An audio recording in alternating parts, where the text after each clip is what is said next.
What's going on, everybody? We got the whole family here tonight. We got my pa and my brother, and we're gonna do this top five.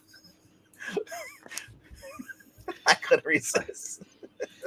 I just need one more son. Na, na, na, na, na, na, na. No, it's doing My Three Sons theme. That was My Three Sons. Oh, okay. that was my friend's kid I used to hang out with. That his dad was divorced, so three sons and one ex. That's what he said on his license plate. I said you need two more exes, and he can get tic tac toe. Did they live in Texas? No, Or did the ex live in Texas? All of them did. Oh. They were living last time I saw them, officer. I swear. Anyway, cool. A lot of fun books up this week. Even some cool trades coming out this week as well. So, with that being said, we'll get this going. And Brini, if you could chime in, if you have a list. I don't know if you have a list. Did you bring a list this week? Look at that. All Fugel is Captain Frugal like with the paper and everything. Well, I reached for something. Then these are the things I used to make to label the boxes that I would do from the store. And since I'm not doing that at the moment, so I figured I'd use it to make a list. So this was my old grocery list before I got my phones, the smartphones. And the flip phone, I had a little grocery list like that all the time. But anyway, let me share my screen and we'll get this going. We gotta get this going so my pa and Zach can have dinner tonight. They both haven't eaten yet. Well, I was I stopped by the store today about 5 minutes before somebody came in with two boxes of CDs so heavy that it took two people to carry. Wow. So by the time I got done helping Phil go through those, it was closer to 4 than 3. So that's when I ate lunch. So I'm good. Wow, nice. For now. But as you pointed out, yes, like that villain I was last night, my fat ass will get hungry. I moved a generator and I've been working all day, so I will eat hearty when this is done. Rob and I just got done reviewing that Henry Cavill Alan Richardson movie. Oh, the Ministry of Ungentlemanly Warfare? Which is basically the best way to describe that movie for the people who haven't seen it or who want to see it. That movie is basically Glorious Bastards. I would almost say it's a more interesting and Glorious Bastards. Oh, I like the Glorious Bastards. I'm not saying it's a bad movie at all. I like this, the tongue in cheek, and everybody played their part correctly. And Ian Fleming makes an appearance in there, and you see the guy that Cavill plays that actually is the main guy that he basically spawned off of. So that's Henry Cavill's character. By the way, Vangman. Yeah. Where were you supporting our, sometime Geeky Puppet Show reader compatriot who made his triumphant return home from the hospital for, what was that, Maranya? 3 hours? And it was longer than the Minnows tour that crashed into the island. When was this? Just now, Rod was on from like 4:30 to 7 something. Oh, almost 8, I think. I was getting dinner. Yeah, it was 3+ hours. So, jeez. The weather started getting rough. The tiny stream was tossed. Does Rob live in Louisiana too? No. I turned it into the Gilligan's Island theme. Okay. You said weather. I was like, because shoot, I was talking to my old boss earlier today. She had a tree fall through her house last night. So there's stuff all over the place. So I didn't know if he was down this way and got smashed or something. I'm pretty sure that if his skis were getting rough, is because his wife was pushing him out of the boat. But all right. Anyway, I'm glad to see that Dr. Silverage is out of the hospital. He is feeling better. I hope he just gets a even faster, speedier recovery, and hope this is the last time he has to go in there. Well, I'm just glad that he's going to do the show tomorrow night with Micah because I was the backup plan. Now I can just watch. All right. Breen likes to watch. We're gonna, since Breen, you did decide to join us tonight, be a gentleman, we're gonna let you go first. Oh, how wonderful! Yeah, how wonderful.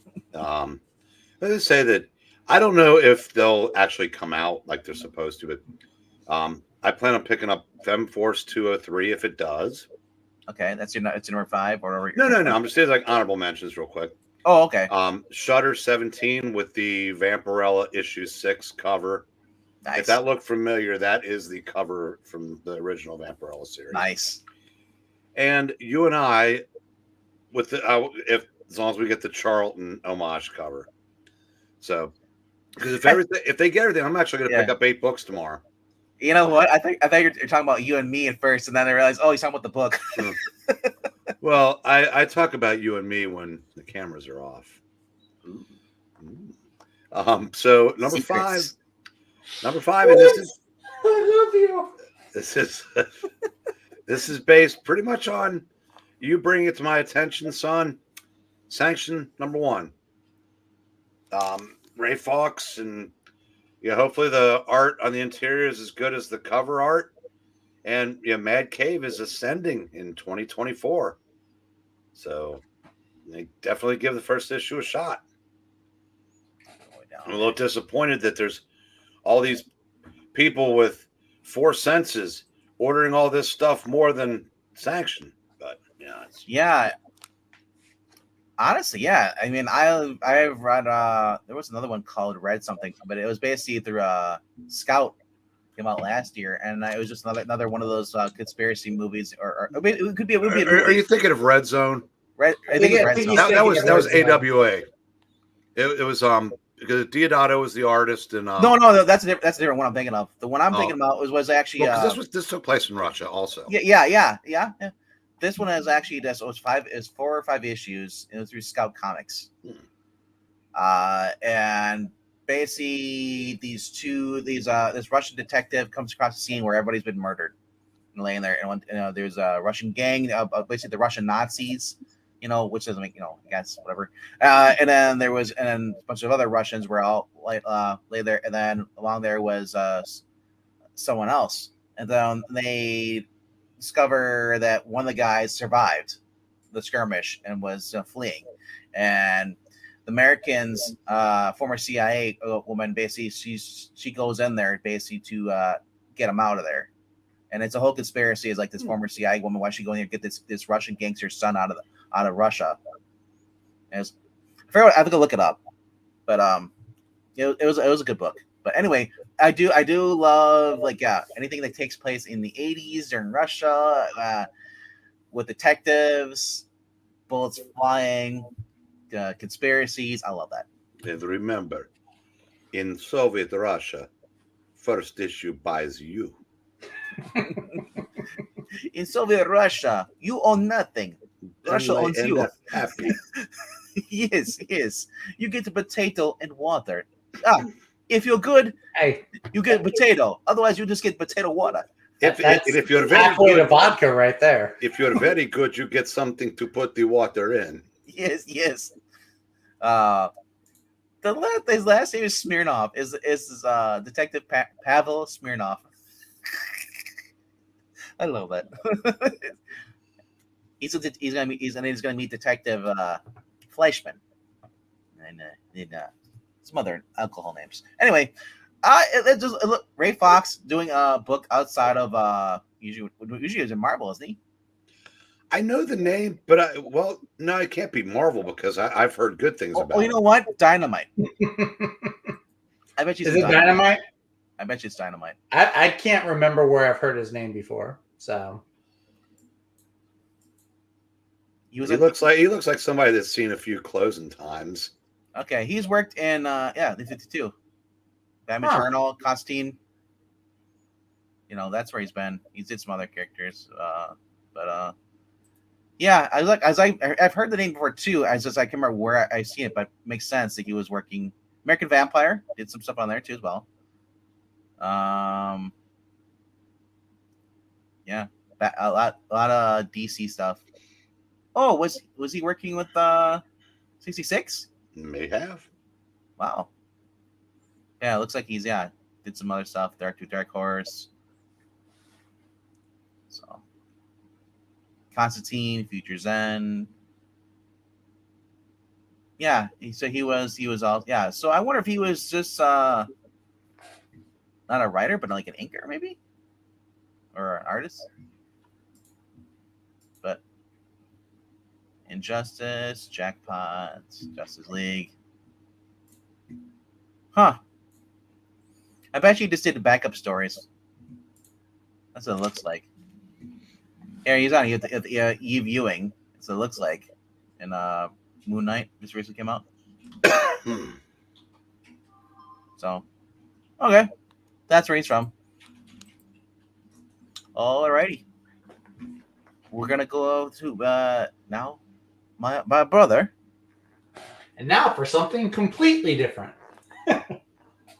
Something you want apples? No, I don't think any of these are deserving of apples tonight. I think I have almost a murderer's row of modern comic writers. We'll see. We'll see. All right, starting off number 5, we have Action Comics 1065, the continuation of the House of Brainiac. This is only Joshua Williamson, no guest writers, no anthology style storytelling, needlessly done. Rafa Sandoval returns for the art. This is Supergirl and Connor Kent, shrunken down. If I recall, they were shrunk. They were inside the. They were in like a hidden, not Kandor, but they were shrunk down in Brainiac's giant brain chip. But yeah, so with all the cities, they broke out. With all the cities. So it's them versus Brainiac and his multiple Brainiacs and his Caesarian army. So I've been liking this. The Joshua Williamson stories have been good. Rafa Sandoval's art has been great. Not a Mark Russell in sight. Not a sight. not a hint of Russell anywhere. Although your 2 least favorite characters do make cameos in this thing. There are 2 little orphan children that are cameoing in here. But other than that, it looks like it'll be another good, fun issue. 40 pages. So that seems a little bit bigger than they normally are. But it's been really good. If you like Superman, I think this is arguably the best he's been written since Rebirth, which I know isn't saying much, but it is a good time. I just want to see more Lex Luthor. Lex Luthor is honestly the most. He's like the guy who's not really the star of the show, but he kind of is. Like Superman is he's Superman. He's written the way he should be, but then Lex is like really interesting because he's not the bad guy. He's the good guy, but they keep finding out about things he did while he was the bad guy, and it kind of slows down his good guy redemption arc. Is this the first appearance of this character? The Brainiac Queen? Yeah. Wasn't she in the issue with Mark Russell? I can't. But they didn't show her. They didn't show her though. She might have been in. Hang on. Was she in the Absolute Power dealie? No. The Free Comic Day? Was she not? Okay. Well then, yeah. Maybe this is like her first full appearance then. It's like mentioned, but not yeah. Yeah. Maybe could be her first full appearance. I don't know. Well, we saw the cover appearance right here. Yeah. I didn't mean nothing. First appearance. This book's gonna be hot, bro. But yeah. That is my number 5. Josh Williamson. Well, just like my kin, this is also my number 5. Copycat. Oh, sorry, Evil Black Cat. I mean that as a slur. And unlike Zach, I don't care for Luthor being in this much. He's not my favorite character. My favorite character this is Lobo, bro.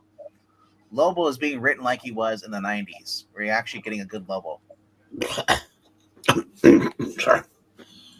When I say 90s, I don't mean comic books. I mean the better stuff. The peak Lobo, the 1996 cartoon. Personally, I would say comic peak Lobo was in the Wahaha Justice League, because my God, all those miniseries were just no thanks. But anyway, no, I said I preferred him in the actual Superman cartoon because he was the Lobo from the the Wahaha, the main man. I love that. So I mean, I like his personality. He's a guy. He's basically like, you remember from when they were writing in post-crisis Superman. I think it was Adventure Comics, or one of the two, either Adventure or it was a regular Superman, where he comes across Bibble, and him and Bibble just drink, and then he go to the Fortress of Solitude. It's the same personality. They and I love that. So they basically based the Superman cartoon was based off of the Burn era. Anyway, yeah, like I said, Connor and Kara have been kind of like the weakest of this series so far. They're not that as great. I mean, I partially is the fact that DC has kind of ruined Connor Kent over the years. Supergirl equally as much. So I mean, I'm like, oh great, they're in this, but I want to see Superman. It's like I don't mind if they have they should be the backup story. Superman and Lobo should be like the main story at least. And also Brainiac had a son. So, Brainiac and son. Okay, is he creating Brainiac 5 or is he creating a wife? There's like multiple Brainiacs in this. There's like, I think they have the Brainiac from the animated series is in this. Which is throwing me off because is this multiverse Brainiacs? Yeah, it looks like they're trying to do the Venomverse, but with Brainiacs. This is the one that purchases an antique / junk shop in Watts. I mean, I wouldn't mind seeing Village Rocks, from Post Crisis, so you can take another drink. Honestly, I wouldn't mind that. Vril Docs from Future's End. Yeah. Milton Fine, Brainiac. Who's that long-haired blonde fella? That's Supergirl. I looked at both of them, and neither one of them had any breasts, so I just assumed that they were both. I mean, she does. You can see the slant there on the right. Kidding.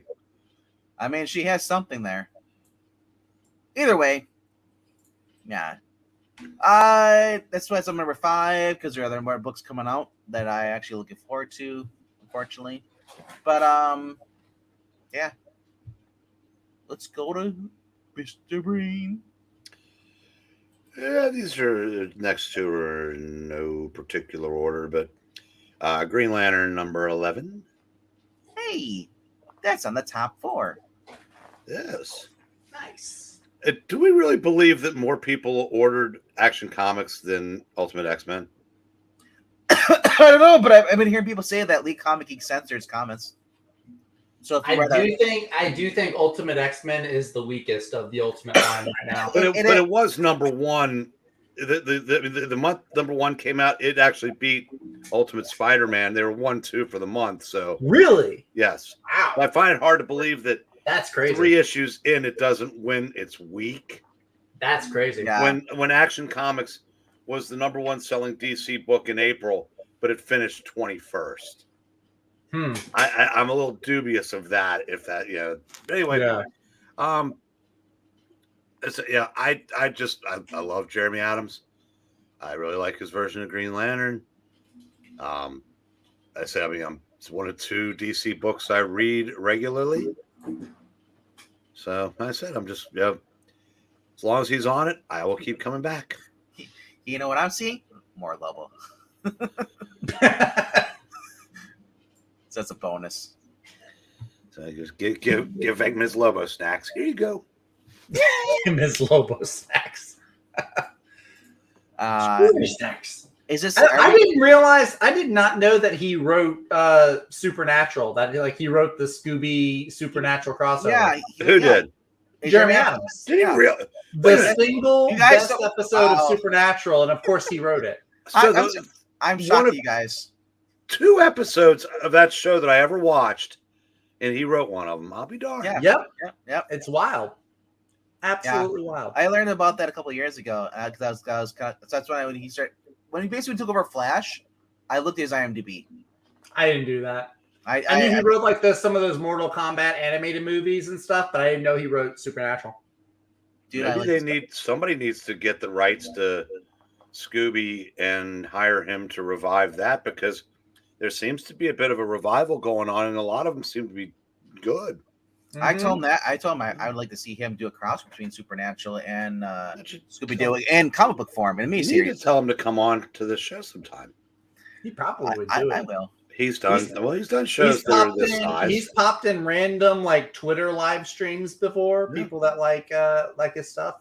He's very fan friendly, from what I can gather. Yes. He's a man of the people. He's a man of the people. No, he might not do this one to protect his career, but unfortunately, I said there's, it's one thing I said for Chuck Dixon, who can't get hired from either one of them to come on, but if you're still, you still plan on working for the big two, you might not. I don't do the negative reviews and all that. It doesn't matter. People know where you stand because you people know who you are on Twitter. They know how we lean politically, and that's enough to keep some people off. But not maybe not. Oh, those guys suck, but it's just appreciate the invitation, but I have to decline. I mean, that's. I don't think he's a Zack Snyder. I think he'll show up. No, I'm just saying. But I said there's some people that just you hear about all the time. The other Zach talks about all the time, where he'll get emails from people that just say, I agree with everything you say, but I can't say it publicly. Well, I mean, to be fair, those guys, Zach and them, are a little bit more into the political kind of like as far as what do you call it? We do lots of live streams with Eglantine, who some of those get political. I mean, people know where we stand. That's all I'm saying. Well, sure, if they go on I Love Comics and look at that stuff. I mean, I don't do as many live streams as I did. We used to on I Love Comics, but if they go look in the past, if people want to dig up stuff, I'd be out like. I'm just saying, I could see it either way. We'd be out like Elongated Man. Elongated Man was cool. Anyway, where are we going to, Zach? We're going to Image. We got some Image comics out this week. We're going to Larry Hama, G.I. Joe, Real American Hero, number 306. I like picking up comic issues that have like 3 and 4 digits in them. It's nice. It's refreshing to not have a number 1 or number 2 every other week. Hey, if you're as old as me, you would have been reading and collecting at a time when almost every book you got was in the hundreds, 200s, 300s. Mm-hmm. I mean, this has been really fun. I love the cover for this one with Snake Eyes right there. This has been a really fun one. This is this is the long running G.I. Joe series, not the new Duke Cobra Commander ones. So this one's been going on started at Marvel, then moved to Image, then Robert Kirkman got the license and started it back up again from 300. So this one, this is kind of carry on. I think this is a brand new story arc, or it's the starting of a new story arc. So there's Destro and Zartan are teaming up and doing villainous things, and Snake Eyes and Scarlet are together. Something's going on with them. I mean, it's been a blast though. I really can't recommend this book enough. It's been a lot of fun. So if you like G.I. Joe, this is the one for you. Absolutely. You don't mess with the Zartan. The Zoltan. Not quite. Close, but not quite. I mean, it is a cool looking cover. Oh, it's an awesome I just couldn't get into it. Maybe I'll try again later. Now, they did change the artist. This is a different one. This is Paul Pelletier. It was Chris Mooneyham, I think, was doing the art up until recently. It wasn't the art for me. It was the writing. No. I'm just saying. I'm just bringing it up. The cover artist is still the same. Adam Kubert is still doing the covers, which are beautiful. But I understand. It's not going to be everybody's cup of tea. I'll tell you what, though. I'm saving up for that gigantic size brick of an omnibus. See, I feel like this is a little bit too serious for me. I like Joe Renegades cartoon, so I love like that. I like the Renegades cartoon. That was the one that was the one where they had like the bullets and stuff. That wasn't like cartoony lasers or anything. I know, but that's like that's the only way I could get into G.I. Joe was watching that cartoon and stuff. But I was like, this I don't know, it's just too serious for me. Anyway. Yeah. That's all right. Already. Oh, wow. I'm sorry. I was trying to start a Twitter fight. And Paul Pelletier, I love that guy's art. Yeah, it's good. I looked him up after I learned about the artist change that was going to be happening. He did a lot of Batman the Outsiders, the third series. He was the old Malibu artist, X Mutants or something like that. One of those series. Mm-hmm. And he's been working. I mean, he's been working. Aquaman, I think. He's a terrific artist. Kind of see him drawing books that don't have any women because he draws attractive women. Well, Scarlett's in this. That is true. This will have Scarlett in it for sure. Hopefully, Ricky J shows up in there too. Yeah. That's who should be doing the art on the Scarlet series. That'd be dynamite. Too bad Dave Hoover died. I would say Dave Hoover, but he passed away a couple years back. He was a good artist as well. Alrighty, cool. I'm gonna go over to my number 4. I just hope that they don't cross over with anybody in Springfield. This book here. Where are you talking about? Springfield. I missed that reference. Wow. Are you a pop culture person?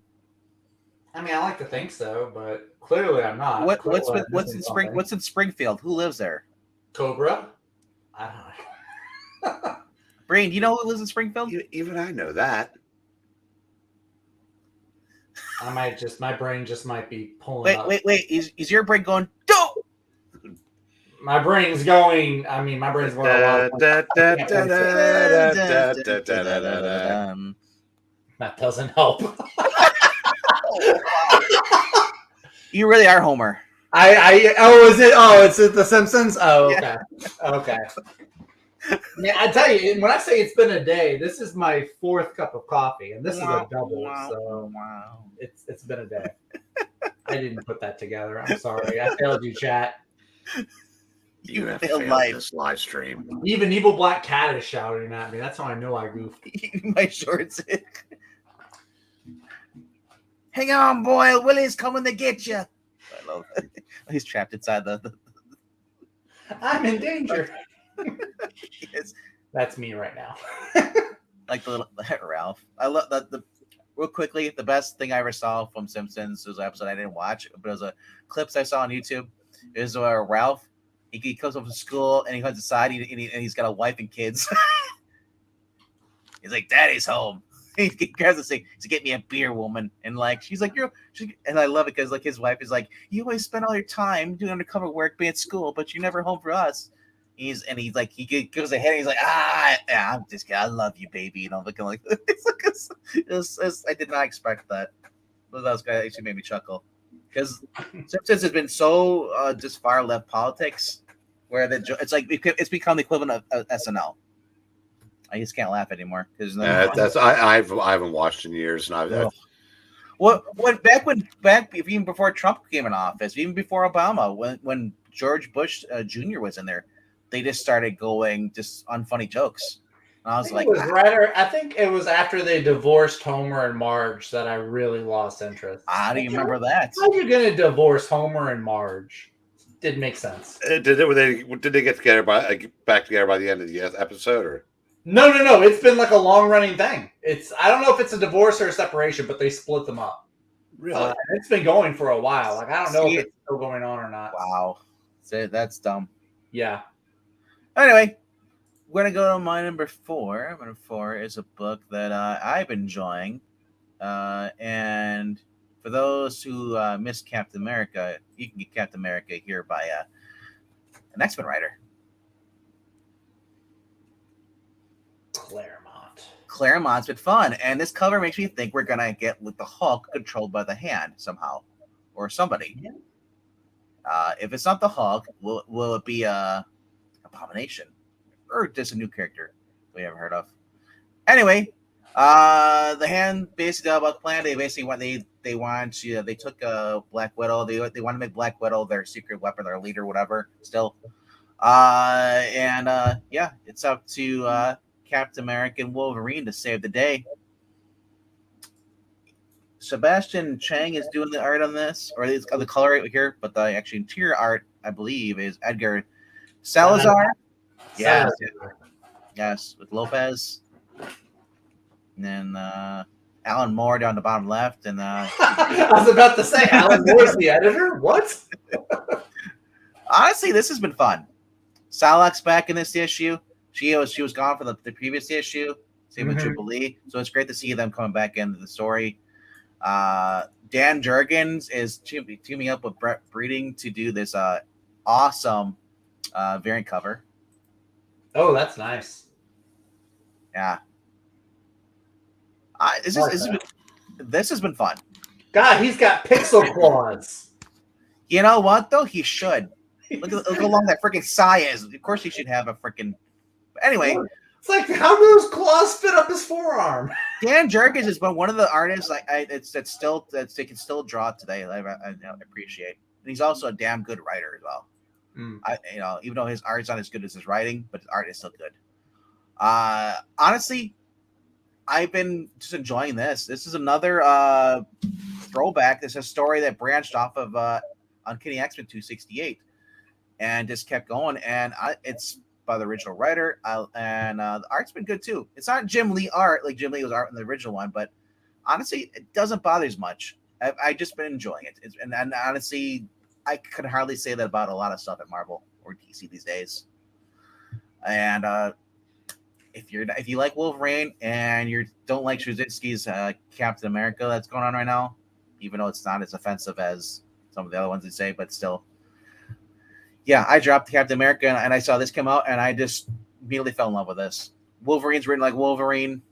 Captain America is written like Captain America. Everyone's written character like they were back in the 80s. Nice. So, yep. Yeah. Alrighty. No thoughts or concerns? It's on my list. I guess I would put it in my honorable mentions list. So I was actually listening to Casually Comics earlier today. She's been doing a lot of like X-Men talking stuff recently. So I've been listening to some of her videos while I've been driving to work. She's got I usually just hear her talk about like Golden Age comics or Batman and stuff, so it's kind of refreshing to hear her talk about X-Men. So, yeah, she's been doing the X-Men reviews, that 97 reviews. So yeah. It's been good. Right? It's great to hear about someone who's not shilling or obviously as a political shill or just hates everything. Right? Someone actually with an actual honest, genuine opinion that's different from other people's. But anyway, I didn't know she ever strayed from DC. I know, right? I think I'd seen some Marvel comics just in her background, but yeah, it was like all she talked about was DC for the longest time. So, yeah. Anyway, let's go on to Mr. Breen for his next one. We'll go with Action Comics 1065. For all the reasons that you guys outlined when you had it as your number 5 and 4 or whatever the hell you did. Yeah, 5. Yep, but it's a good storyline. Enjoying it. Enough said. Isn't that crazy? We're actually buying an Action Comics. Yeah, I haven't. Did you ever think you'd see the day? I don't think I would with Phil Kennedy on there. Yeah, I said, well, when there was the issue where Philip Kennedy Johnson had Lois and Clark criticizing someone for not being in favor of open borders, and that was so offensive that Mags laying the groundwork to try to transition Connor Kent was not the worst story of the 3. And here we are 8 months later buying an Action Comics again. I mean, the last time I bought an Action Comics was Phil Kennedy, but I was getting it for the Dan Jurgens backup story, the Lois and Clark continuation. Yeah, that poor story, what it was doing in there, probably, It was, what's that Steelers wheel song? Yeah, clowns to the left of me, jokers to the right. Leah Williams was the backup story after it too. so it was like to pay and they had the Power Girl story come in. It succeeded it. Dan, that Dan Jurgens story with young Connor Kent. Oh, I just loved it. John Kent. Well, he's like a young Connor. He's what Connor used to be. Nice. Straight. And straight. Crushing on Wonder Girl? Right. Yeah, right. Who isn't? No guys at DC now. Well, they got busy in Teen Titans Annual #1. They did right before Infinite Crisis. Yeah. I remember that. Ed Bennett. Or that time that his X-ray vision went off the rails, and he was like out at lunch with her or something. It was that too. Connor Kent. Jeff Johns was like, "Let me see how far I can take this." All right, Mr. Zach. Mr. Richmond. Dad's name is that's my dad's name. Another Image comic comes in. We're in the middle of the list right now. We're on Red Coat #2. My favorite modern writer, Jeff Johns. This is one of his Ghost Machine books. I never say this is Image. I would just say it's Ghost Machine. It's like tomato. It's Image, but then Ghost Machine. It's like Skybound is. Ghost Machine and Skybound. They're like. And sometimes I get Ghost Machine and Skybound confused because they're just both are great. But this is probably the issue, or the title rather, that I'm gonna have the most fun with. Mm-hmm. I love this idea. This guy going throughout history, fighting a cult and with magic and historical figures like Einstein. It sounds really, really cool. So it's Jeff Johns writing. Brian Hitch is doing the artwork. It's just all of these books, all the Ghost Machine books have been just absolutely. They've all been great. Take a I don't look think at there's that. a bad one in the bunch. Take a look at that right now. What's right that? There. Take a look at that right there, What's and that? enjoy it while you can. Because like Surprise. 4 months from now, we look up and we see like Danny Lore and that Bronson chick or whatever her name is. Because I promise you, there's probably so much pressure being put on Jeff Johns to DEI the shit out of that group. I mean, maybe, but I mean, the thing is, the Ghost Machine writers, they're all exclusive. So if one of them, like if Danny Lore wants to come write for Ghost Machine, she's got to completely cut off and branch away from DC and Marvel. So I feel like this kind of is this variant. Yeah. This looks like it's in Geiger universe. Kinda. They're so far in the future, so it looks like Maybe. But that's one of the things I like about it too. It's just that he's got some modern guns there, futuristic guns. Oh yeah, he uses modern guns. No, but in that variant cover, he's using a futuristic guns. That's what I was saying, pointing out. Versus this is more his time right here. He is now in the story. Okay. So I wonder if that will toy in as far as him later on with Junkyard Joe and all them in the future. So this book, the cover artist is Ivan Rice. Yep. And he's the variant. The main cover is Brian Hitch. This is Brian Hitch. Well, okay, but I'm saying, but you could also make the case that a lot of times you go, oh man, Ivan Rice cover. Oh, look at the shit on the inside. You can make a case, depending on your preference, that it gets even better when you open it up. Yeah. Yeah. I mean, I like them both. I take either one. I've been liking Brian Hitch for a while. Yeah. So, but it's been great. I like this. I like Junkyard Joe. I like Geiger. This is just a great little imprint that they've got going on. So I'm not. Incentive cover is 1 in 50. It's a foil. That's why I was like, why is it? It looks exactly the same. Oh yeah, it's a shiny one. If you want a foil cover, no, I'm just gonna get the cover. I don't do the foil covers anymore. You know what I liked about what was it, Berserker? The foil covers were less expensive. You didn't have to buy 1 in 50 to get a foil cover. Really? Yeah. Like they, Anyway, but we're gonna go to this is your number. That is my number 3. 3. To my number 3. My number 3 has already been talked about on this, but we'll go over it again. It is Green Lantern number 11. It loads. It goes. Honestly, I just been loving this. He discovers a whole new battery on Earth. So a Green Lantern battery. So he's got his own ring, everything, and Jeremy Adams is such a joy to read. Anything he writes. Sir Manacle is doing the art on this. Jeremy Adams is bringing back characters we haven't seen in a while. He brought, I believe was it Tom? Yeah. So he brought, he's just bringing back him. I gotta say, Jeremy Adams and Jed McKay both know their history. They take I love that. That's what I love about some of these writers. They take their time to actually research, bring back characters, and actually write them in character. They're not writing them out of character. Just But honestly, this has been fun. And now, Hal's got a new ring.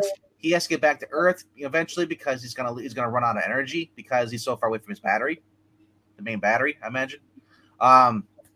And then Hal basically bring in if he gives them all their own rings from Earth, like Hal's like the new Guardian. Then I don't know. It's like there's no United Planets that were those are the guys who were left in charge of the everything.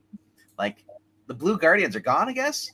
Ganthan. Yeah, I think the control of the Green Lantern Corps got taken away from them by this UN of space, which is dumb. What the UN? Well, yeah, and honestly, this isn't the first time United Planets have been around. They've been around. That's true. Yeah, that's true. That's another thing that Jeremy Adams brought back was United Planets. That's true. But I even remember when Jeff Johns was writing Green Lantern, the little blue guys were just obnoxious and restrictive. Can you imagine everything the United Planets are now? But there's no there's no Guardians control. It's just Hal. Hal's in charge. He has his own lantern ring. Well, they had Hal Jordan and the Green Lantern Corps. I think that was Vendetti that started. Yeah, I know. Just going back to that, Hal, and not only that, the Green Lantern world would be Earth instead of Oa, because the lantern's on Oa, or it's not on Oa anymore. It's on Earth. That means Hal could be on Earth more.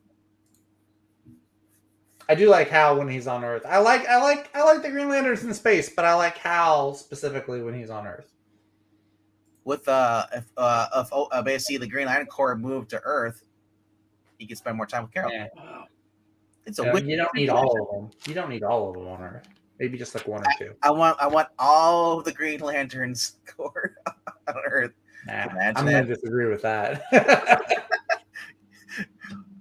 For everybody who hates metahumans, here comes this whole entire invasion. Hey, Earth's got open borders, okay? So let them in. Anyway, I've just been I'm having fun with this, and then the backup story, Little Lobo, Guy Gardner. It's been fun.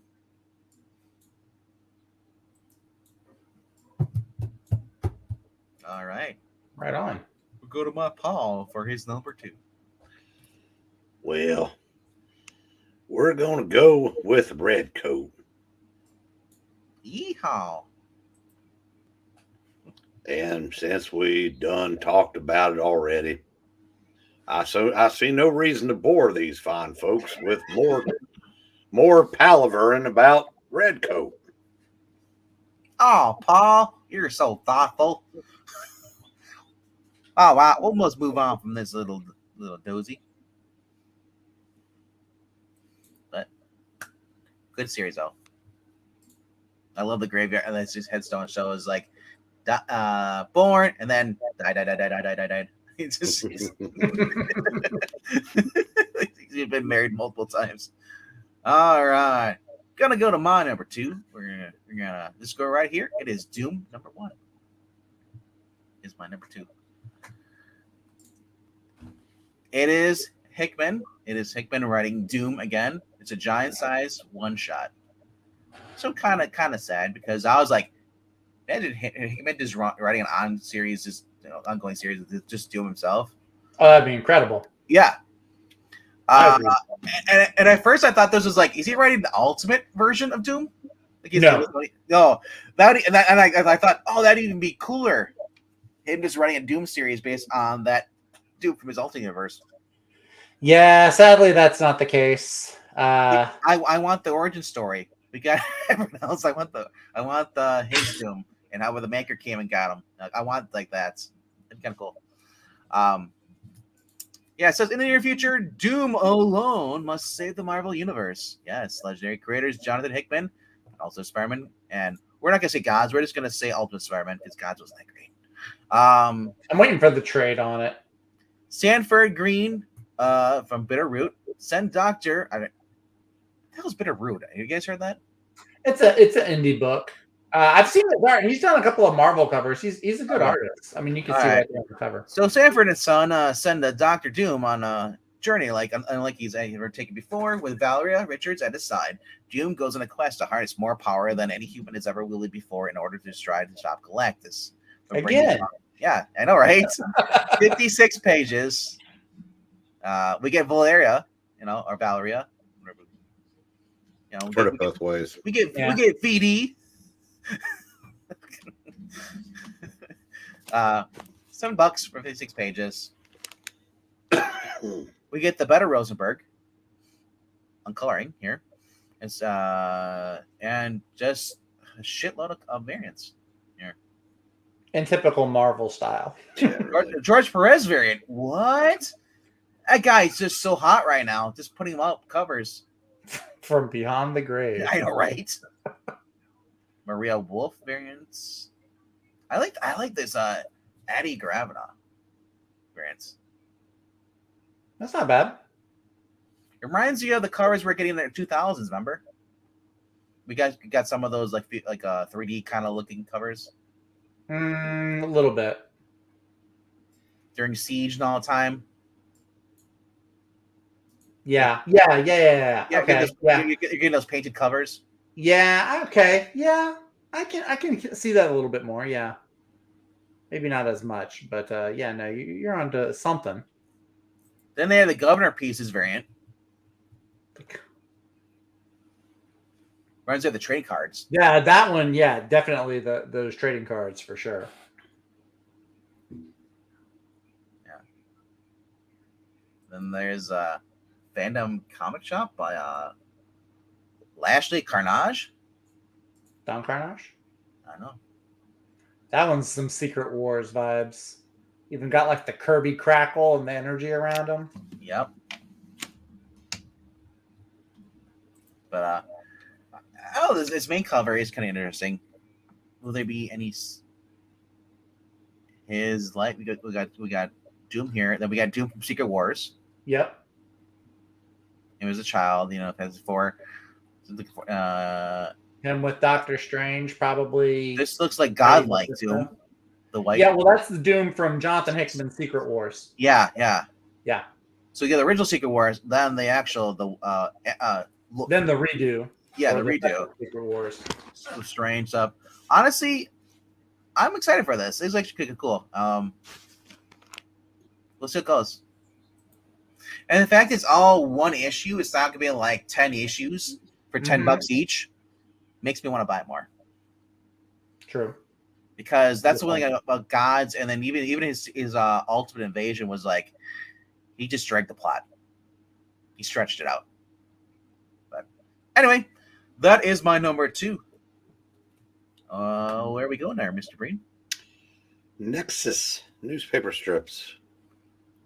Numero 2. I wonder how far I got to scroll down for that. Pretty far, unfortunately. Sadly, probably for a comic book. That's what the most 50 cents. It's $1. But Steve Rude writing and drawing, and like I said, Steve Rude's penciling is. They said him drawing Nexus was always better than anybody else they could get because it just fits.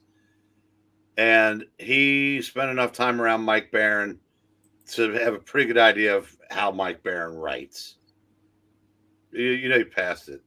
Yeah, you passed it up. Yeah, I was thinking let's put variants off because it does that. So I mean, it reads like a newspaper strip. It's basically, I think Dave is dying, and I think Judah Maccabee shows up in this one. Maybe I hope. Like I said, I like Nexus. Happy to get another dose of it. So looking forward to it. Yeah, I read the last one. I got the book for free So I figured, why not? It's Steve Rude. Steve Rude's co-wrote the Nexus back in the day with Mike Barron. So I figured, or why not just give this a chance? And it was confusing at first because I had no idea who anybody was. They got a small introduction, but and it just felt kind of like, for newspaper strips. That's the one thing I never cared for newspaper strips. It's like, we're gonna start here and then we're done, and then it's like, are you gonna continue it? Like it felt like you were in a coma, waking up, and periodically seeing stuff and then going back in the coma. It was just kind of weird for me for that way, but I like newspaper strips. So whether it's good, I mean, I've read some Dick Tracy, some Superman, Spider-Man had a newspaper strip for decades, and I was there at the beginning, and those were so much fun. They debuted in January of '77, maybe.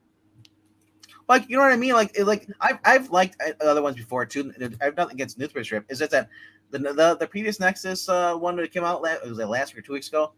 Is this? And it felt like it would just continue the story in the middle of another story, and like they time skip, from each ending of each little panel they do, and then it's like, but I want to continue another thing. It's like we're the new chapter, so we're going to a different thing. It's just kind of, I felt like I was getting yanked in and out of the stories, But anyway, though, go to Zach. Where are we going? All right, we're going.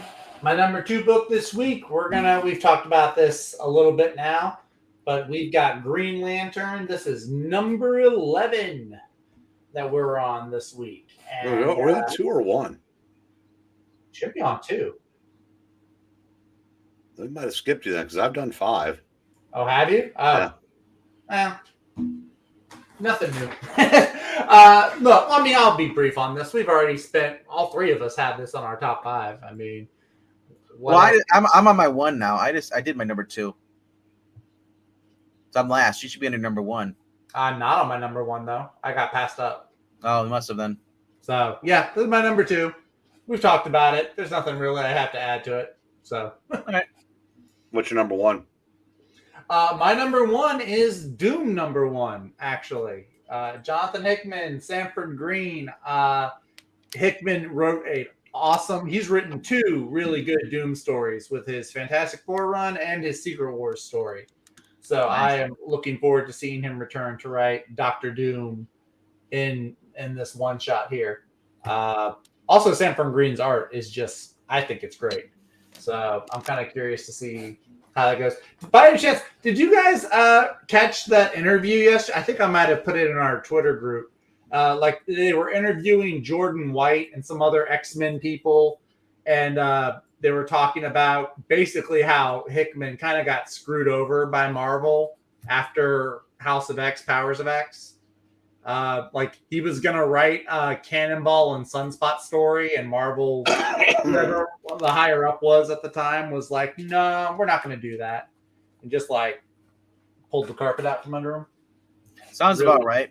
He had set stuff up with like Namor and Franklin. Like the Franklin stuff he had set up way back in Fantastic Four, and then he had set up some Namor stuff because Namor was with the X-Men for a time. And then all of that just got, Marvel was like, no, Franklin's not a mutant anymore, and we're not going to do anything with Namor. So, well, I thought he didn't. I thought Franklin wasn't a mutant, and then they turned him into a mutant. No, he was always a mutant. He was like the god mutant. He was like the all messiah of mutants in Marvel. He was that powerful. He could make his own universes. He was like the most powerful mutant. Yeah, but I was sure that because he got powers from his parents. It was like he didn't. No. He was a legitimate mutant until they did like this little mini series around Krakoa. And they were like, no, you're super powerful and you wanted to be a mutant, so you kind of made yourself one. You're not an actual mutant. And actually, to his credit, Jordan White said he did not like that decision. I don't like Franklin being the mutant. I like Franklin being the mutant, honestly. I thought it was a cool... He's a Fantastic Four. Okay. I'm sorry. Beast has been on the Avengers. He's the mutant. So is Molecule Man and also mutant? Is Molecule Man a mutant? I don't know if he is. Is Red Ghost a mutant? Is anybody who has powers a mutant? Okay, what's your point? Mutants are everywhere, though. I'm just saying it got the point where like there's got to be a dividing line between a metahuman and mutants. Okay, but Franklin had the X gene, so he was a mutant. Yeah, I don't think he should have ever had the X gene. I think that was dumb. Well, I am glad that whoever made that decision disagreed. I liked it for Franklin. I'm glad that now I'm more excited because I thought they turned him into a mutant. So this whole entire time he's been a mutant, they turned him not to be a mutant. Yeah, they made it clear he was not one. Yeah, so I stand with that decision. He's not a mutant. Pa, your other son's acting a fool. All right, there. I'm gonna go to. He was an Omega level mutant. He was one of the most powerful ones. Who was? I'm sorry, other son. I was busy reading somebody calling us incel chuds because we get upset about comic books sometimes. Oh, I don't get upset about them. Oh, we've been missing Undead Quinn's books. Well, no, I haven't missed him. I just haven't read him. Undead Quinn, I apologize on RDV's behalf. His number 4 has been The Weatherman, number 5. Then he's getting Dark Ride, number 12. Fish Flies, number 6. I'm not familiar with that one. Jeff Lemire, man. It's been out forever. Oh, has it really? Okay. I don't read a lot of Jeff Lemire. Batman, Dylan Dog, number 3. That's still going on. So, Dylan Dog. Dylan Dog is like Deputy Dog. He just eats chili dogs. Chili dogs? I thought that was a Sonic the Hedgehog thing. Well, I just feel like Dylan Dog wouldn't be like he's kind of like Bonkers in that sense. It's like Dynamite in that sense. Bonkers was awesome, man. Whenever I think of Dylan Dog, I think of Dynamite. You know? Dynamite? Like a dog character, not a person with the last name Dog. That's just weird. Anyway. So whose turn is it now? That was my number 1. Breen, you need your number 1? Yeah. All right. I guess I'll do my number 1 then. Is Redcoat. Oh. Redcoat has actually been my breakout for the whole entire Ghost Machine thing. I like Junkyard Joe, but for a book other than Junkyard Joe being number 1, Redcoat comes in second. And then it goes Rook, then Geiger.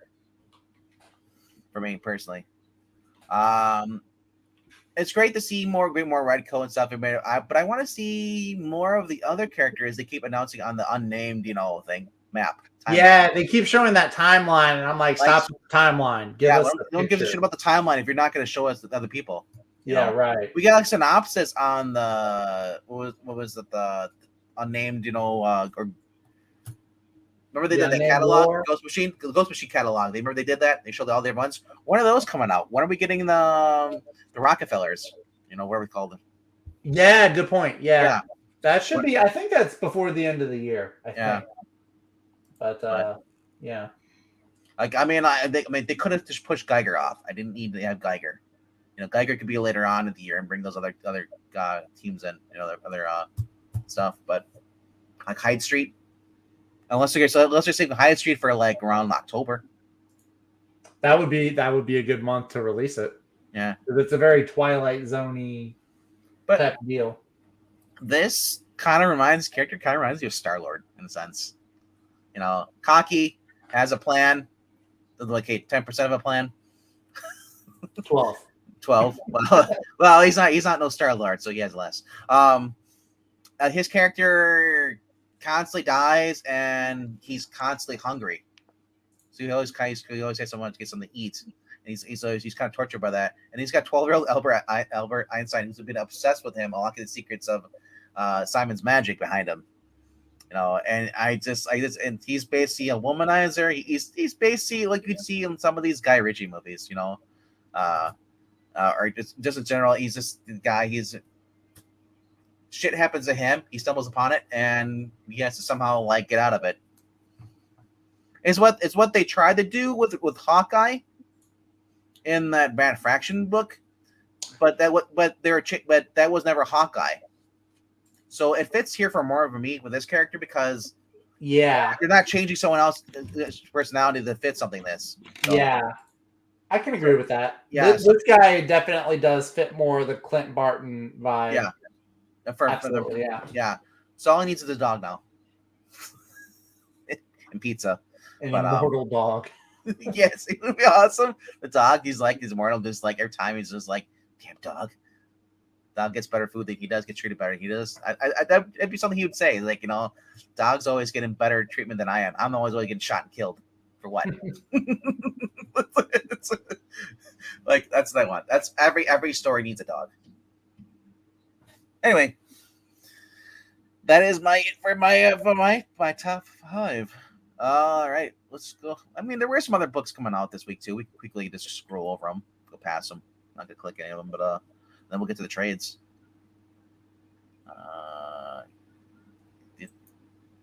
No, I don't. Does yours guys does this where it defaults back to variants reprints? No, I don't think so. I think mine just has regular issues. Mine just goes the variant reprints constantly. So I'm like, Evil Black Cat, put yourself in the corner. Everything's in the. They said cat dog at first because it cuts off the little heart thing on my phone. So I was looking at C there. I'm like, a cat dog. I will be picking up Ultimate X-Men this week. Same. I'm just gonna. It's see where it goes. Is it the most compelling story? It's slightly bumping. It's a slow burn start. It's a very slow burn start. I would like for it to pick up, but we'll see. Yeah. I may have to put it on the radar for. I may have to give it the Shazam treatment. Every time one more week or so, one more issue, and then I'll have to decide if I'm going to trim it or not. Every time I see this X-Men Forever book, I think it's Scarlet from J. Joe with the sniper. It does look like it could be a Scarlet book. But it's supposed to be Phoenix or Rachel Summers. Obviously. House of Slaughter, never got into it, but that's still coming out. That's in issue 23. Ice Cream Man is continuing. Nice. With Family Fun. Family Fun. Amazing Spider-Man Blood Hunt. Finally, a Spider-Man book. It's Amazing Spider-Man that isn't Zeb Wells, but it's by some other girl. There's somebody it'd probably make you long for Zeb Wells. It's got to be bad if they're making you long for Zeb Wells. Well, look how far down it is. I mean, that's true. It's a and I know you can say, well, that many people are buying that as buying Redcoat, but the amazing adjective in front of Spider-Man is as close to a just guaranteed top 5, and people might probably just looked at the writer and said, "What?" It's at 11, and people might be sick of Morbius too. I don't know, but and you would think because it's vampires, Morbius, that should be a cool story, but it's not. Well, you would think a story with Dracula would be cool, but it's written by Danny Lore. That's also true. Yeah, that's a good point. Is it still Torn? Is it still Torn Grumback doing Carnage? It is. I may need to check this out. I may need to pick up a trade or something, or get the last couple of issues, because I do like this girl. Is in my imagination that picture? I don't know if that's what she actually looks like. Just if you can imagine Carla from Cheers as a younger girl. Yes, I know, I know, John. Yeah, and that actually what she looks like in real life.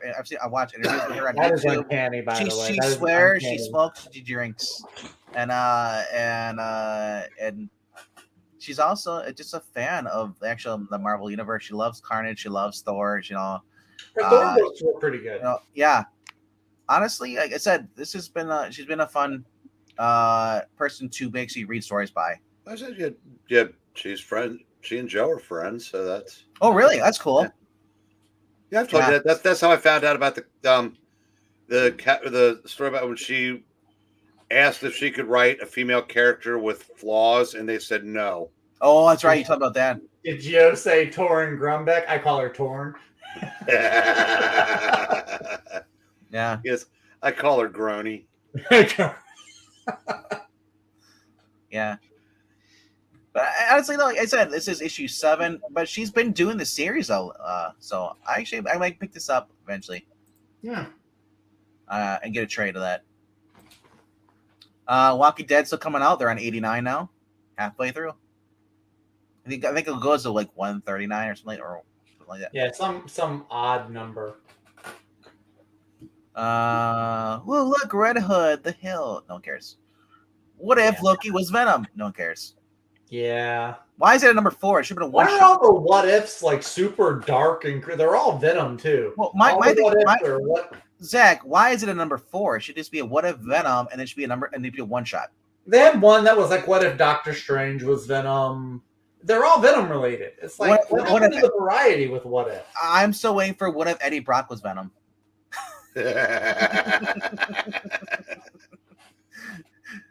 Look, there's Fish Flies, Jeff Lemire's book. There's Fish Flies. Suicide Squad, no one cares. Dream Team, his Dreamer's on it, right? Yeah, that's the one with Dreamer from the Supergirl show. Outsiders, no one cares. I'll supply this one. Nobody cares. Venom's, hey, there's one to care about. Actually, and it's David Michelini or Michelini coming back, yeah. Michelin Man, Michelini, I don't know. It's the original writer coming back and writing a story where Eddie Brock actually is a villain and murders people. So nice. It's basically it's right around the Lethal Weapon, kind of like right around the era. I always, whenever I read Venom now, I always hear Tom Hardy's voice. It's pretty cool. Eddie. Chocolate. For those who like Spider-Man 2099 but don't want to have Steve Orlando and you want to do it with Marvel, go to Spawn. You get Spawn 2099 right here. Yeah, Rat City seems like an interesting premise. And it's $2.99. Yeah, dude. Todd McFarlane is props to him, man. $2.99 for comics. That's nobody else is doing that. Is Sean Lewis writing or is it Todd? I'm kind of curious if when Nightclub Volume 2 comes out, if Mark Millar is going to have those at $1.99 like the first volume. It's Erica Schultz. I'm not familiar with her. I'm not either. When it's writing it. So I'm not. And Z Carlos. Look, it's Z Carlos. I don't think it's going to be $2. I think he said that was unsustainable. Unsustainable. Millworld's not going to be in fact, I was today for the sportsbook group. I was posting actually all the books coming out this week, and I actually did post the Nightclub. I think it is a little higher. Yeah, I saw the Nightclub and the new Nemesis. Yeah. He's been talking about those. Nemesis is gonna have a sidekick. Yeah, or his own Robin. I kind of dig it actually. I'm okay with that. Because I was like, how is he going to get out of that thing? Of course, his Robin's going to show up and break him out. Or will Robin kill him and become the new Nemesis? I hope. And I'm at this point, I can actually trust Miller to do this. I hope it's not they break him out and he goes on a massive killing spree, because that's been done. I think it's going to be an origin story of flashbacks to him actually training his sidekick who didn't show up with him. Or he gets out and then he's basically he's so to the point where he can't do anymore. So his sidekick was inspired to be like him, Yeah, I'm dead. Quinn saying it's $3.99. Yeah. What? At least I know it's $3.99. It's going to be a quality book for. I'd rather give Mark Miller the money than give it to, Oh, get down, son. No, it's a routine fly ball. Get down, son. Get the alien, black and white and blood. Why? Look, what if aliens? What if he was the main star and not Sigourney Weaver? Riser. That's uncalled for. This is kid's first major league at bat. His family's in the stands. They were taking pictures of him. He made an out, and they just went up there, and his dad was trading him to another family. Oh, that's harsh. Well, I mean, if your son caught the home run ball and caused the game or your team to lose, you kind of get mad at him too. I saw that play where a kid reached over, caught a ball that was still in play, and caused it where the guy was going to go catch it, couldn't catch it because the kid reached over and caught the ball. Yeah, there's a kid that did that 27 years ago, and he's still a folk hero in New York. Wow. Got him, Jeffrey Mayer. He reached over and caught a ball that would have been absolutely caught. It was a ball that Jeter hit. Yeah. And the Angel Hernandez is umpiring that game. Wouldn't change the call and gave him a home run. Nice. Sinister Sons number 4 is out for those who like Tomasi. Yep. Looks like you got some other Miracle Man sons. I don't know. That's weird. Power Rangers versus Godzilla number 2. I know Joe's probably getting that. Hey, speaking of Godzilla, isn't it time for Justice League Godzilla and Kong number 7? Yeah, when is that coming out? Probably next week. I think the next one's coming out soon because I think it's supposed to be the final issue. It is, and it's well over a month late already. Yeah, Nobody's gonna care. I don't know what they're doing because between that, JSA, like some of their books, they're taking a long time to get out there. Tony Fleeks has a new book coming out, an issue on Uncanny Valley number 2. So, hey, it's me trying to run away from the readings. Listen, JSA is understandable. The guy, the writer left the company. That's true too. But if you've got a 7-issue miniseries, I would think you'd have them all finished. Yeah. So what the hell is the hold up on this one? It's a good point. I don't know, man, but New Gun Honey though.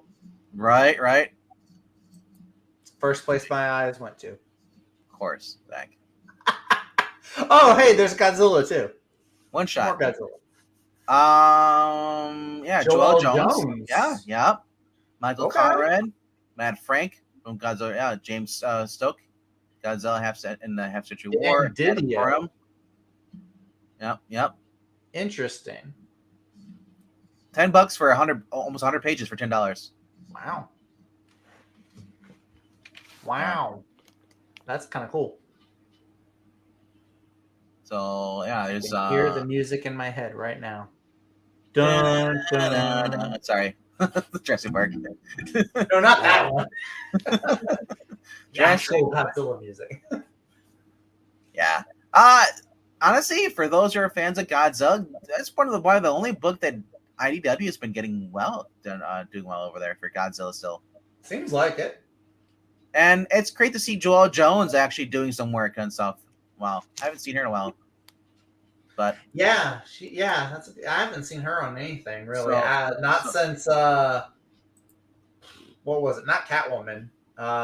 Like the new Wonder Girl, maybe. So Tony Fleeks and David Letterman. Oh my gosh, it is David Letterman. Yeah. Oh. All right. Honestly, I've never even heard of this before. Uncanny Valley. There's Jorge Corona variant. Hey, nice. Mr. Oliver's origins continues to unfold. The literal cartoonish realism of his existence has somehow become connected to his mother's origins in Burbank, California. California sucks. And with his uncanny power setting him apart from the other kids, what will Oliver do to make his own way in the world? Especially considering there are other sinister forces at play watching from the other end of the portal. Maybe he'll build a wall around a campus out of pallets and some other stuff, like they're doing right now in California. But yeah, Tony Fleeks. If you guys like Tony Fleeks, that's something else to look forward to. Interesting. Gun Honey, I'll pick up the first issue, and then that's it. Because I don't know how it's gonna be, but it's a good point. The last one. What was the last one? With the ginger, the redhead. Yeah, that was Heat Seekers. Heat Seeker. That's it. Look at the Adam Hughes cover, bro. Whew. Zutalua. Right? There are some risque covers. I know, polybag covers. No. Hello, nurse. Yeah. But I mean, if it was just cheesecake and there's no actual like good story, it ruins it. It ruins the cheesecake. It brings it down to like moldy cheesecake. Sean Phillips is doing a cover. Yo, he did an interview with Mark Millar recently. Yeah, I might get this cover actually. That's I pretty like nice. Hughes, but this looks a lot better. It looks pretty good, yeah. And then it's like when you're playing a video game through the first person mode, and so it's like you're the character that's shooting at the gun. Yeah. And then this is the interior artist. Oh, okay. His cover. That's not bad interior art. I mean, if you're worried about the double Ds are there. They're there. Get them there because you're not going to get them from Marvel. And then AI hands. I don't know. Like, Then there's the pink blinkers. I don't know. I said hopefully it's this. They couldn't give me a white one. They had to make it pink. After nearly a year hiding from the government agents looking to kill her, gun honey Joanna Tan launches a plan to turn the tables that will take her from the jungles of Borneo to the streets of Yokohama and the sands of the Gobi Desert. But when four armed groups converge on one secret location, will anyone survive the explosive collision? And I'm guessing the guy that she was dating is not in this. This is the same character from the first one, right? Yes, it's original girl, Joanna Tan. She's the main original girl, yeah. And then the Deep Seeker was a different girl, so yeah. But Joanna and the guy that she was, that agent that she rescued, they were on the run, and the girl Heat Seeker was helped them escape. So I don't know. Like I said, hopefully it returns to being back to normal. The other one was just basically like Greg Rucker lesbians. And I need more than just like, hey, we're lesbians. I don't. Sorry, Alex. I want you to do other than something else than to say you're a lesbian. I don't care. It's boring. Hi, I'm Alex Danvers, and I'm a lesbian. The good old days. Did you know that she's a lesbian? No, I didn't. No, neither did I. Shocking. I mean, every episode I just forget, and then she tells me, she reminds me, I'm a lesbian. Dirkwood Duck, Justice Ducks. I think that's still, is that? No, it's not Debert. It's somebody else writing it. Yeah, it's a different. Although Amanda Debert's story was pretty good. Load. This is Roger Landridge. Cover is Mirka Andolfo. Is Mirka Andolfo a guy or a girl? Girl. Pat. Okay. Pat, as I say. Well, I couldn't really tell from that picture. No. I thought that was a Jay Lee cover, actually. Didn't look like Mirka Andolfo. So Landridge actually does his own alternate cover, and there's Tom Maselli, Forstner. Oh, that's what that is. That's the Stray Dogs artist. Oh, yeah, Trish Forstner. Interesting. So, like I said, if you're looking for more Darkwood Duck content, it's out there. And we just recently discovered on this channel by reading some of the Disney stuff that a lot of the Darkwing stuff was actually really fun to read back in the day. And it's just like, Breen, you've been getting into because the Golden Age, getting into the 4-color fonts as far as the old Disney stuff like that, like Donald Duck and all stuff. I've been recently getting into it as well. Honestly, I just realized that sometimes it's fun just to read those books because you can escape from all whatever is happening in the drama and the superhero stuff. But also, Looney Tunes is out this week as well. There's The Weatherman. There's You and I, number 4. My Hero Academia is out this week. One Piece, another 1,114. Exo Man of War, which nobody's actually reading. Yeah. It's a new number 1, guys. Gotta get it. Yeah, I have no faith at all in Valiant. Well, Faith was last week. In Faith. I was gonna say Faith was last week. That's good. That was good. Another Oz, Fall of Emerald City through Zenoscope, Land of Oz. And there's your Femme Force, you mentioned earlier. And Benny Baraka, Jumbo Comics Digest. Oh, that reminds me. Jambo, I think, did a video today. Nice. I'll go watch it afterwards. And we get some weird stuff. Spy Family, 98. I was going to say, I was like... the very last one. No, that's Operation. Is there? I thought that's Rob Liefeld. No, that's what the operating guy looks like. An Operation. I swear, I click on this. I like you look at the face. That is Rob Liefeld. Is that his? Oh my gosh! It is actually his face. That's crazy. Frank Miller's hat. What the hell? DC Pride. The Great Cuber skill. Oh my gosh. That's actually kind of funny. Yeah. Criterion edition of Chasing Amy's. And what is this? I don't know what this is. I don't recognize any people on here. Yeah. Best of the 11 to 16 featuring Aaron Lange. No, okay, I don't know. I don't know any of these names. I just thought it was funny. They actually made DC Pride, and it's a rainbow thing. That was kind of funny. All right. Superman Volume 2 is re-released in the trade format this week. And then that's They Kill the Children has a deluxe edition hardcover, $70. Neato. Or if you just want the soft cover, there's for $50. Poison Ivy, which started out real right with Gio Will Wilson and then went the way of Scott Snyder and just got worse. There's your Dracula. Nice. That's what I am gonna look for. That's the Tinian one. But what I'm looking forward to is Justice League International on this fine. I still need to get 1 and 2. I know. I'm looking for them. Man. That's really cool. Don't pay attention to that Uncanny Avengers. That's well after. No, I'm looking. I went immediately over to Frank Miller on the Best Companion hardcover. That's pretty cool.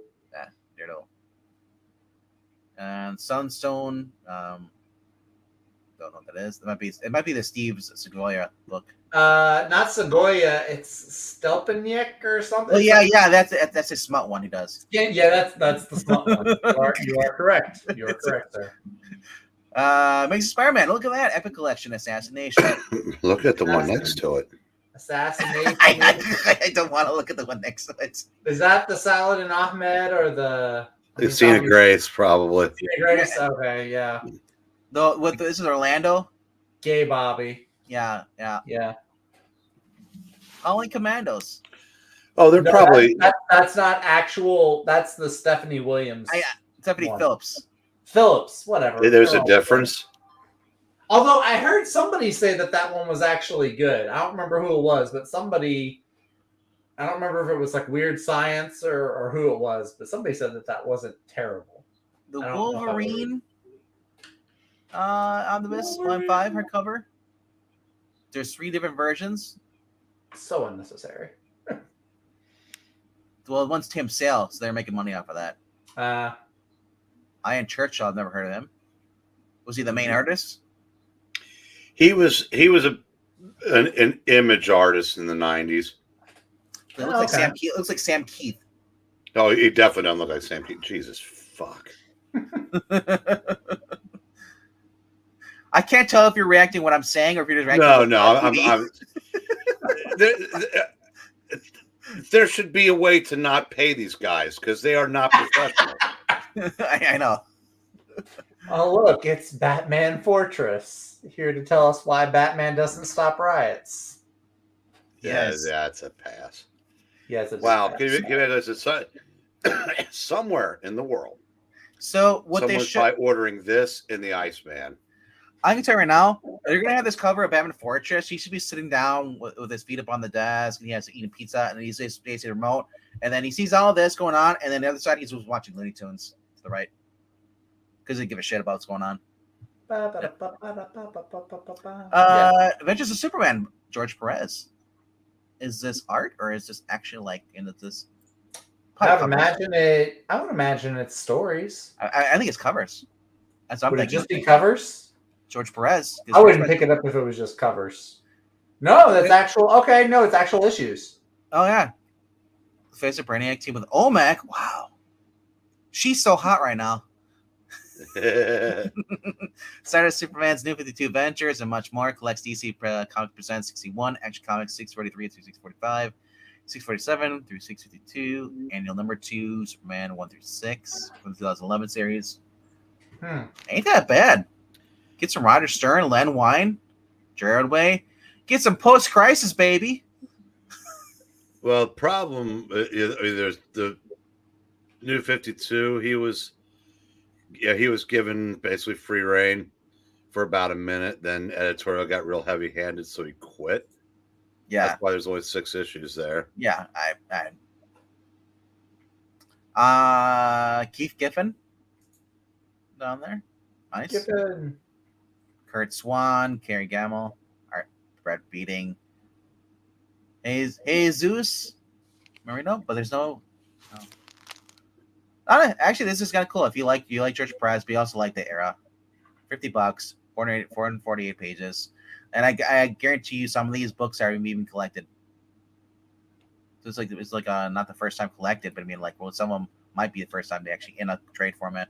Well, so the DC Comics Presents was a fun issue.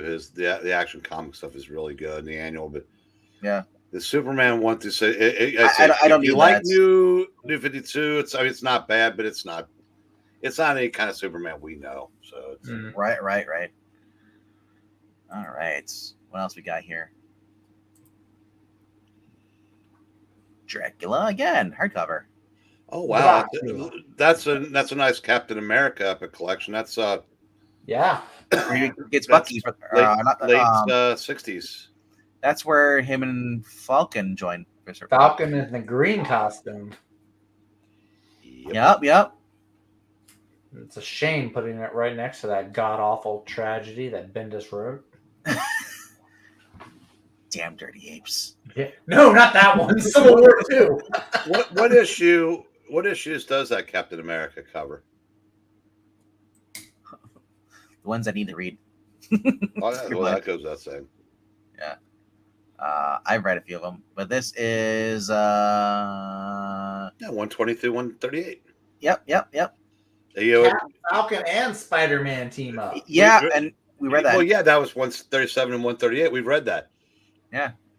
You're awesome. I'll get over sad. Nope, does not. I'll get one home though. The great one. Stan Lee. Wally Wood. John Romita Sr. Frank Giacomo. Sam Rosen. Dick Ayers. Yes. Dick and Wood next to each other. Isn't that great? Artie Simek. Oh, goodness. Palmer. Yeah. Wow. I mean, just that first three are there. You got, or actually, you can say Gene Colan and Romita Sr. I'm sold. Well, the guy next to Romita in some circles is considered the greatest inker of all time. Tom Palmer? Yes. You've got, and other people would say the same about Joe Sinnott. Wally Wood, in some circles, is considered one of the 5 best artists of all time. Bill Everett, creator of the Submariner. I mean, there's an ungodly amount of talent. I mean, Wally Wood, wasn't he the guy that kept increasing the boobs? Yes. Yeah. Yeah. Tom Palmer looks like a guy. He's got connections. I'm just saying. Look at him. He's him like him. I can see him and Mr. Rankle hanging out. I imagine they may have once upon a time. Hey, he just died within the last year. Palmer? Yeah. I was gonna say, he actually, I'm pretty sure, I can't know if it's him or his son, but I think it was him, inked some issues of the Venditti Hawkman series. Oh, let's see.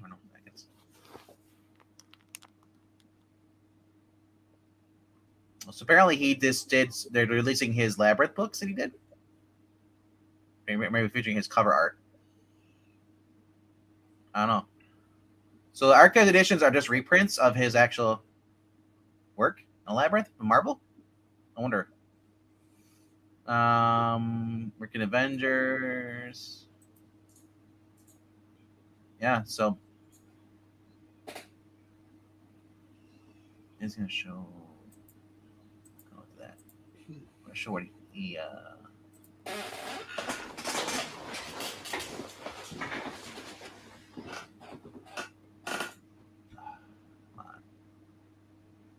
emails. So he just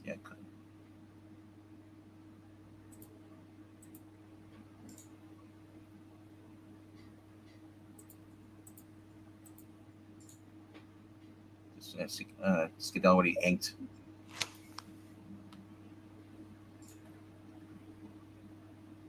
But apparently he was a letterer too. Wow. Palmer? Yeah. I didn't know that. I don't know. Let me select this. And select all. Inker. There we go. This stuff he just inked. Okay. So he did New Avengers, Marvel Comics 1985, 2010, Adventures of Superman, Age of Ultron, All-Star Batman. I don't know what this is. He didn't work on any of this stuff. It's just stuff that he did inking on. No, he didn't. He didn't do any inking on the stuff that. He didn't ink Action Comics #1. They're listing him. His role is being part of an inker. Yeah. Nah, I don't know what this is. This is just an alphabetized list of something. It's supposed to be Tom Palmer. Tom Palmer's contributions inking on stuff. I don't care what it says. I know he had nothing to do with Action Comics 1. I know he didn't have anything to do with Amazing Spider-Man 1. Oh, I guess apparently it's showing Action Comics 749. Yeah. Okay. Yeah. It's just the title. That's all it is. But it just shows here he did one out of these. Anyway. And we got Eerie, Lord of the Jungle, EC Archives. Nice. Weird Fantasy #3. I wonder if I've got that. Ray Berryberry. Zach, have you had Lord of the Jungle yet? I've got most of the issues. I don't know if I have the final one. I think I might. The Eerie Archives. That looks like a Vampirella cover. What's that? The Eerie magazine looks like it's Frazetta. Yeah. He did some covers, obviously, for Vampirella, but that's a very iconic cover. Weaver, never heard of that.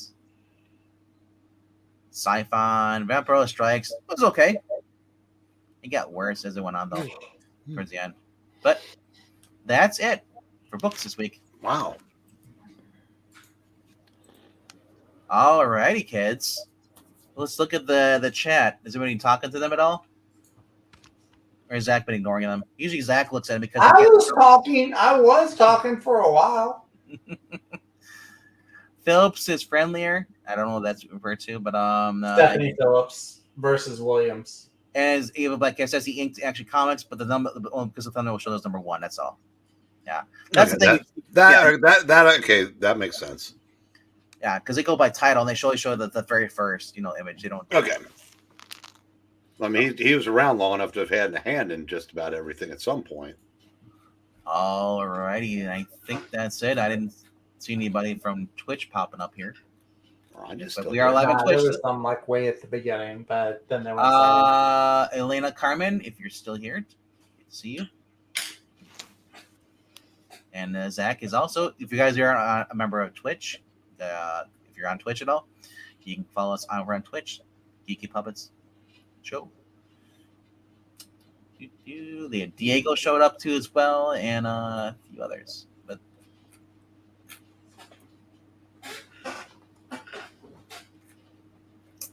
alrighty then. And I'm still here listening, Ronnie, as we all are. All right, but I think that's gonna be it for tonight. Nothing really going on tomorrow. Let's go check out Graphic Man. You can, I believe you said Rod's gonna be on there. Who's gonna be on? Yeah, they're talking Hanna-Barbera cartoons or comics and cartoons. Nice. All right, and then they'll start talking about wrestling.